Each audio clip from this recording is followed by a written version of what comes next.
নমস্কার বন্ধুরা, আপনারা দেখছেন মৌমির সাথে রান্নাবান্না। আজকে শেয়ার করব ভোগের খিচুড়ি। চাল ডালের মাপ নেবার সাথে সাথে জলের পরিমাপ কতটা নিলে একবারে এক পাকে খিচুড়ি তৈরি করে নামাতে পারবেন, সেই সব বিশদ হিসাব ও বিবরণ থাকবে আজকের ভিডিওতে। এছাড়া যাদের এই হিসেবগুলো বুঝতে অসুবিধা হয় তাদের জন্য থাকবে কিছু সহজ টিপস, যাতে যখনই খিচুড়ি রান্না করবেন একদম পারফেক্ট তৈরি হবে। আজকের রেসিপিটি ভালো লাগলে একটি করে লাইক দিয়ে শেয়ার করতে ভুলবেন না। আরও নতুন নতুন রেসিপি পাওয়ার জন্য চ্যানেলটি সাবস্ক্রাইব করে রাখুন।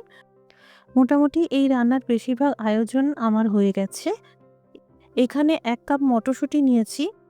এটা আমি লবণ জলে ভাপিয়ে নেব। জোর আঁচে জল গরম হয়ে ফুটতে শুরু করলেই আঁচটা বন্ধ করে দিতে হবে, আর এই মটরশুঁটিগুলো এইভাবে দিয়ে দিতে হবে। 3-4 মিনিট রেখে দিয়ে জল ঝরিয়ে তুলে নিতে হবে। অবশ্যই গোবিন্দভোগ আতপ চাল দিয়েই ভোগের খিচুড়ি বানাতে হবে। মোট 6 জনের খিচুড়ি বানাচ্ছি, তাই 1 বাটি চাল আর 1 বাটি মুগ ডাল নিয়েছি। চাল আর ডালের পরিমাপ একদম সমান রাখবেন। আমি এই ভোগের খিচুড়ি কাঁচা মুগ ডাল দিয়ে বানাবো। যারা ডাল সেঁকে নিয়ে খিচুড়ি বানাতে চাইছেন, প্রথমে ডাল সেঁকে নেবেন, তারপর ধুয়ে নেবেন।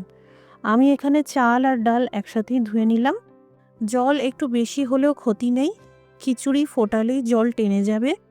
কিন্তু যদি জল কম পড়ে যায় তখন 1 পাকের খিচুড়ি রান্নাতে মাঝে জল দেওয়া যাবে না, এতে কিন্তু খিচুড়ির স্বাদটা নষ্ট হতে পারে। 1 বাটি চাল আর 1 বাটি ডাল নিয়ে মোট হলো 2 বাটি চাল ডাল। এর 4 গুণ, অর্থাৎ 2 বাটি চাল ডালকে 4 দিয়ে গুণ করতে হবে, এতে 8 বাটি হয়। এই 8 বাটি গরম জল দিয়ে দিলাম। আশা করি বোঝাতে পারলাম। তবুও কোনো সমস্যা হলে কমেন্ট করে জানাবেন, আমি রিপ্লাই করে দেবো। এখনই লবণ দেব না, শুধুমাত্র হলুদ গুঁড়ো দিয়ে এই চাল ডাল ফুটিয়ে নেব। আলু ভেজে নিচ্ছি। এখানে মরশুমের যে নতুন আলুগুলো পাওয়া যাচ্ছে সেগুলোই নিয়েছি। টোটাল 4টে আলু নিয়েছি, আপনারা প্রয়োজন মতন আলুর পরিমাণ বাড়াতে পারেন। আলুগুলোকে বেশ লবণ আর হলুদ মাখিয়ে মুচমুচে করে ভেজে নিলাম। এবার ভালো করে তেল ছড়িয়ে তুলে নিলাম। এদিকে ফুটন্ত চাল ডালের মধ্যে এই ভাজা আলু দিয়ে দিলাম। অন্যান্য সবজিগুলোর তুলনায় আলু সিদ্ধ হতে বেশি সময় নেয়, তাই আমি চাল ডালের সাথেই আলু সিদ্ধ করে নেব। এদিকে বাকি সবজিগুলোকে ভেজে নেব। ফুলকপির ফুলগুলো বেশ বাদামি রং করে ভেজে নিচ্ছি। এখানে খিচুড়ি রান্নায় প্রত্যেকটা সবজি যদি একটু তেলে নাড়াচাড়া করে ভেজে নেন বা কমপক্ষে সাঁতলে নেন, খেতে ভালো লাগবে। এবার ভেজে নিচ্ছি গাজর। এই খিচুড়ি রান্নায় আপনারা ইচ্ছে করলে আরও অন্যান্য পছন্দের সবজি অ্যাড করতে পারেন। সবসময় অল্প করে লবণ ছড়িয়ে সবজিগুলোকে ভেজে নেবেন, এতে খিচুড়ির স্বাদটাও ভালো হয়, খেতেও ভালো লাগে। আর এদিকে কড়াইতে অতিরিক্ত তেল সরিয়ে দিয়েছি। এবার ফোড়নে ভেজে নিলাম গোটা এলাচ, গোটা লবঙ্গ, 1 টুকরো দারচিনি, শুকনো আস্ত লঙ্কা, তেজপাতা আর 1/2 চা চামচ গোটা জিরে। দিয়ে দিলাম আদা বাটা। আদা বাটা সামান্য জলে গুলে রেখেছিলাম, যাতে তেলে দেওয়ার সঙ্গে সঙ্গেই পুড়ে না যায়। কয়েক সেকেন্ড নাড়াচাড়া করেই আঁচটা কমিয়ে গুঁড়ো মশলায় দিয়ে দিলাম 2 চামচ জিরের গুঁড়ো, 2 চামচ ধনের গুঁড়ো। সামান্য নেড়েচেড়ে নিয়েই এই ভাজা সবজিগুলো দিয়ে দিলাম। গুঁড়ো মশলা ভাজার সময় যদি মনে হয় পুড়ে যেতে পারে, সামান্য করে জল দিতে পারেন। মশলার সাথে এই সবজিগুলোকে বেশ 2-3 মিনিট মতন ভেজে নিলাম।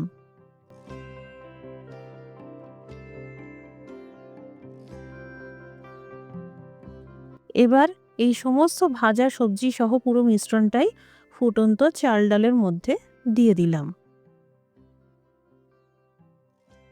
আপনারা যদি আরও কালারফুল করতে চান তাহলে অল্প করে কাশ্মীরি লঙ্কার গুঁড়ো দিতে পারেন। আমি অবশ্য দিই না, আমি শুধু হলুদ গুঁড়ো দিয়েই এই রান্নাটা করি। এই সময় স্বাদ মতো লবণটাও দিয়ে দিতে হবে। রান্নার শেষে লবণ দিলেই ভালো, এতে ব্যালেন্সটা থাকবে আর লবণ বেশি হয়ে যাবে না। এরই সাথে ভাপানো মটরশুঁটি দিয়ে দিলাম আর কয়েকটা গোটা কাঁচা লঙ্কা দিয়ে দিলাম।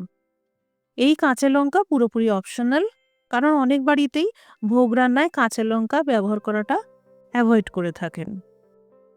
ঘনত্বটা আপনারা যে যেমনভাবে পছন্দ করেন সেভাবে রাখতে পারেন। শেষে তৈরি করে নেব ভাজা মশলা। এর জন্য শুকনো প্যানে দিয়ে দিলাম গোটা জিরে, গোটা ধনে, গোটা মৌরি সমান পরিমাপে। আমি এখানে 1 চামচ করে নিয়েছি। এরই সাথে একটা শুকনো লঙ্কা আর একটা তেজপাতা দিয়ে ভালো করে সেঁকে নেব। হালকা গন্ধ বেরোতে শুরু করলেই আঁচটা বন্ধ করে দিতে হবে আর ঠান্ডা করে নোড়াতে গুঁড়ো করে নিতে হবে। এবার এই ভাজা মশলা পুরোটাই দিয়ে দিলাম। সেই সাথে 1 চা চামচ গরম মশলার গুঁড়ো দিলাম, 2 চা চামচ চিনি আর 2 চা চামচ গাওয়া ঘি মিশিয়ে নিলাম। এখানে চিনির মিষ্টি স্বাদটা আপনারা নিজেদের টেস্ট অনুযায়ী বাড়িয়ে কমিয়ে নেবেন। তো বন্ধুরা, এক পাকে ভোগের খিচুড়ি একদম তৈরি। এবার এই খিচুড়ির সাথে যে যেমন ভাজা পছন্দ করেন অথবা লাবড়ার সাথে পরিবেশন করতে পারেন। যাদের এক পাকে খিচুড়ি বানাতে অসুবিধা হয়, একবার অন্তত আমার এই ভিডিওটা ফলো করে দেখবেন। বাড়িতে বানালে কমেন্ট করে জানাতে পারেন কেমন তৈরি হলো। রেসিপিটি দেখার জন্য অসংখ্য ধন্যবাদ। সবাই ভালো থাকুন, সুস্থ থাকুন।